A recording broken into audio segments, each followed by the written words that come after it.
नमस्कार दोस्तों, स्वागत है एक बार फिर से हमारे YouTube चैनल नौकरी एग्ज़ाम वाला में। दोस्तों, आज की इस वीडियो में हम पेडागोगी पर आधारित 10 महत्वपूर्ण प्रश्नों को लेकर आए हैं। ये भाग 2 है। पहला भाग हम अपलोड कर चुके हैं, उसका डिस्क्रिप्शन में आपको लिंक मिल जाएगा और साथ ही आपकी स्क्रीन पर दिए गए आई नोटिफिकेशन जो right hand side top corner पर मौजूद है उसमें आपको मिल जाएगा पहली वाली वीडियो का यानी पार्ट 1 का लिंक।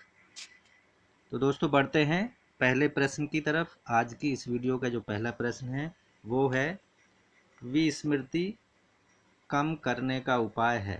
विस्मृति कम करने का उपाय है। ऑप्शन 1 सीखने की त्रुटि विधि, ऑप्शन 2 सीखने में कमी, ऑप्शन नंबर 3 पाठक की पुनरावृत्ति, 4 स्मरण करने में कम ध्यान देना। सही उत्तर है ऑप्शन नंबर 3 पाठ की पुनरावृत्ति करना विस्मृति यानी भूलने को कम करने का उपाय है, एकमात्र उपाय है। अगर आप बार बार याद किए हुए को भूल जाते हैं तो उस पाठ की या उन प्रश्नों की आपको पुनरावृत्ति या बार बार रिपीट करने पड़ेंगे वो प्रश्न, जिससे आपकी भूलने की समस्या को दूर किया जा सकता है।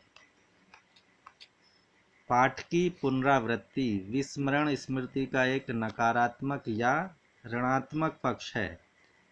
मेलडार्ड ने 1963 में विस्मरण को एक नकारात्मक धारणा माना है। इस प्रकार पाठ की पुनरावृत्ति द्वारा ही धारणा यानी धारण रिटेंशन को बढ़ाया जा सकता है, यानी याद जो करने की पावर है उसको बढ़ाया जा सकता है केवल पुनरावृत्ति यानी रिवीजन के द्वारा ही, और विस्मृति को कम किया जा सकता है और जो आप भूल जाते हैं बार बार उस आदत को कम किया जा सकता है। प्रश्न नंबर 2 क्रोध एवं भय किसके प्रकार हैं। ऑप्शन 1 संवेग, ऑप्शन 2 अभिप्रेरणा, ऑप्शन 3 परिकल्पना, ऑप्शन 4 मूल प्रवृत्ति। सही उत्तर है ऑप्शन नंबर 1 क्रोध एवं भय संवेग के प्रकार होते हैं। संवेग क्रोध व भय संवेग का प्रकार है। मैकडूगल द्वारा इसी प्रकार के 14 संवेगों की व्याख्या की गई है। संवेग एक जटिल अवस्था होती है जिसमें कुछ आंगिक प्रतिक्रियाएं जैसे हृदय की गति में परिवर्तन, रक्तचाप में परिवर्तन, सांस की गति में परिवर्तन, इसके अलावा बाहरी अंगों में परिवर्तन हो जाते हैं। अगला प्रश्न है दूसरे व्यक्ति के बाह्य व्यवहार यानी बाहरी व्यवहार की नकल क्या कहलाती है। ऑप्शन 1 अनुकरण, ऑप्शन 2 सीखना, ऑप्शन 3 कल्पना, ऑप्शन 4 चिंतन। सही उत्तर है अनुकरण। अगर हम किसी अन्य व्यक्ति के द्वारा जो व्यवहार किया जा रहा है उसकी नकल करते हैं तो उसको अनुकरण करना कहते हैं। अनुकरण या नकल दूसरे व्यक्तियों के बाहरी व्यवहारों की नकल करना ही अनुकरण समान प्रदर्शन किया जाता है तो वह अनुकरण की श्रेणी में आता है। अगला प्रश्न है यदि पूर्व ज्ञान व अनुभव नए प्रकार के सीखने में सहायता करते हैं तो उसे कहते हैं। ऑप्शन 1 सकारात्मक प्रशिक्षण स्थानांतरण, ऑप्शन 2 नकारात्मक प्रशिक्षण स्थानांतरण, ऑप्शन 3 प्रशिक्षण स्थानांतरण, ऑप्शन 4 सीखना। सही उत्तर है ऑप्शन नंबर 1 सकारात्मक प्रशिक्षण स्थानांतरण। यदि पूर्व ज्ञान व अनुभव नए प्रकार के सीखने में सहयोग या सहायता करते हैं तो उस प्रकार के प्रशिक्षण को सकारात्मक प्रशिक्षण कहते हैं। धनात्मक अंतरण को सकारात्मक अंतरण भी कहा जाता है। जब पूर्व अर्जित ज्ञान नवीन ज्ञान को अर्जित करने में सहायक होता है तो उसे धनात्मक या सकारात्मक अंतरण कहते हैं। प्रश्न नंबर 5 सीखी हुई बात को स्मरण रखने या पुनः स्मरण करने की असफलता को कहते हैं।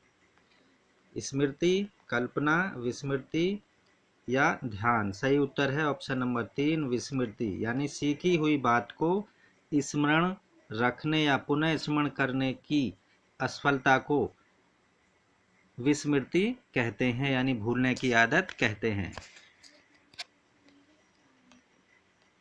विस्मृति या विस्मरण भूलने से संबंधित है। जब सीखा हुआ ज्ञान धारणीय न हो या धारण न किया जा सके तो विस्मरण या भूलने की आदत उत्पन्न होती है। प्रश्न नंबर 6, टर्मन के अनुसार 90 से 100 बुद्धि लब्धि का बालक माना जाता है। ऑप्शन नंबर 1 सामान्य बुद्धि वाला, ऑप्शन 2 मंद बुद्धि, ऑप्शन नंबर 3 श्रेष्ठ बुद्धि, ऑप्शन नंबर 4 क्षीण बुद्धि। सही उत्तर है ऑप्शन नंबर 1 सामान्य बुद्धि वाला। जिस बच्चे की बुद्धि लब्धि या IQ इंटेलिजेंस क्वोशेंट 90 से 100 के बीच होता है वह बालक सामान्य बुद्धि वाला माना जाता है। सामान्य बुद्धि टर्मन के द्वारा बुद्धि लब्धि की अवधारणा को प्रतिपादित किया गया था, जिसमें मानसिक और तैथिक आयु, मानसिक यानी मेंटल एज और तैथिक आयु यानी क्रोनोलॉजिकल एज बुद्धि लब्धि IQ ज्ञात करने की जाती है। बुद्धि लब्धि मानसिक आयु बुद्धि लब्धि बराबर होता है मानसिक आयु बटे तैथिक आयु मल्टीप्लाई 100। इस प्रकार 90 से 100 के बीच की बालक सामान्य बुद्धि लब्धि वाला बालक कहलाएगा। अगला प्रश्न है, हाल का सिद्धांत निम्न में से किसकी व्याख्या करता है? हाल का सिद्धांत निम्न में से किसकी व्याख्या करता है? ऑप्शन 1 अधिगम में अभिप्रेरण की भूमिका की, ऑप्शन 2 बुद्धि की प्रकृति, ऑप्शन नंबर 3 मूल्यों का विकास, ऑप्शन नंबर 4 किशोरों का मनोविज्ञान। तो सही उत्तर है हाल का सिद्धांत किशोरों के मनोविज्ञान की व्याख्या करता है। हॉल का सिद्धांत जो होता है वो किशोरों के मनोविज्ञान से संबंधित होता है। किशोरों का मनोविज्ञान हॉल ऐसे मनोवैज्ञानिक थे जिन्होंने पहले अमेरिका में किशोरावस्था का वैज्ञानिक अध्ययन किया। हॉल एक ऐसे मनोवैज्ञानिक थे जिन्होंने पहली बार सबसे पहले अमेरिका में किशोरावस्था का मनोवैज्ञानिक या वैज्ञानिक अध्ययन किया था। हाल के अनुसार किशोरावस्था आंधी तूफान की अवस्था मानी जाती है। यह एक तनाव और तूफान की अवस्था होती है। अगला प्रश्न है, मानव व्यक्तित्व के मनोलैंगिक विकास को निम्न में से किसने महत्व दिया था? मानव व्यक्तित्व के मनोवैज्ञानिक या मनोलैंगिक विकास को किसने महत्व दिया था? ऑप्शन 1 हॉल ने, ऑप्शन 2 कैमनियस ने, ऑप्शन 3 हॉलिंगवर्थ ने, ऑप्शन 4 फ्रायड ने। सही उत्तर है ऑप्शन नंबर 4 फ्रायड ने मानव व्यक्तित्व के मनोलैंगिक विकास को महत्व दिया था। फ्रायड ने मानव के मनोवैज्ञानिक विकास का सिद्धांत सिगमंड फ्रायड महोदय द्वारा दिया गया था, जिसमें उन्होंने इड, ईगो और सुपर ईगो की अवधारणा पेश की थी। फ्रायड ने सबसे पहले मनोवैज्ञानिक विकास का सिद्धांत दिया था, जिनका पूरा नाम सिगमंड फ्रायड था। उन्होंने इड, ईगो और सुपर ईगो की अवधारणा। अगला प्रश्न है, मनोविज्ञान की प्रथम प्रयोगशाला को किसने स्थापित किया था? विश्व की प्रथम मनोविज्ञान प्रयोगशाला किसने व्यवस्थित या स्थापित की थी? ऑप्शन 1 सिगमंड ने, ऑप्शन 2 डब्ल्यू बुंट ने, ऑप्शन 3 पावला ने, ऑप्शन 4 वाटसन ने। सही उत्तर है ऑप्शन नंबर 2 डब्ल्यू बुंट द्वारा विश्व की प्रथम मनोवैज्ञानिक प्रयोगशाला स्थापित की गई थी। उनके अनुसार विलियम वुंट ने मनोविज्ञान का प्रथम प्रयोगशाला 1879 ईस्वी में जर्मनी में स्थापित की थी, जिसमें उन्होंने सहयोगियों के साथ प्रत्यक्षण, संवेदना, दयात एवं संवेग जैसी प्रमुख मानसिक क्रियाओं का अध्ययन किया था। दोस्तों आपको बता दें कि ये पेडागॉजी सीरीज का पार्ट 2 है। आज की इस वीडियो में हम 10 महत्वपूर्ण प्रश्नों को चुन रहे हैं, जिसका ये अंतिम प्रश्न है, पार्ट 2 का अंतिम प्रश्न है। और वह प्रश्न है, गैस्टाल्ट मनोविज्ञान की आधारशिला किसने रखी थी? गैस्टाल्ट मनोविज्ञान की आधारशिला किसने रखी थी? प्रश्न को ध्यान रखना चाहिए। इसके ऑप्शन है Max Wertheimer, option 2 Franz Brentano, option 3 Edgar Rubin, option 4 Kurt Lewin. सही उत्तर है option number 1 Max Wertheimer Gestalt मनोविज्ञान की आधारशिला रखने वाले थे।